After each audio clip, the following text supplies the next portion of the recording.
Þennan bara góður sigur í dag á þessum aðstæðingi? Já, bara góður fyrri hálfleikur, það er að segja í þessum tveimur leikjum. Fagleg frammistaða okkar hálfu og nú er bara að mæta aftur til leiks eins og við gerum í dag og afgreiða þetta að alvöru. Þið gerir þetta bara strax í fyrri hálfleik. Hvað er þetta þá?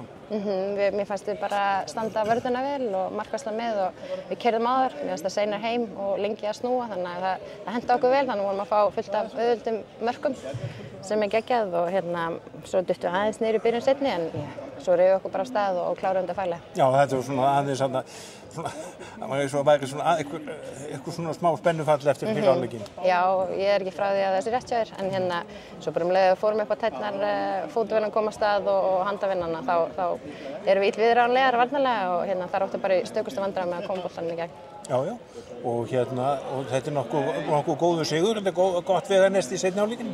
Já, virkilega og bara eins og ég segi stolt af liðinu fyrir þennan fyrripart þessa verkefnis og nú er bara að þjappa okkur saman áfram og recovera vel af þessum tæpa sólarhring sem við höfum og næra okkur vel og svona þannig að mæta til leiks klárar á morgun.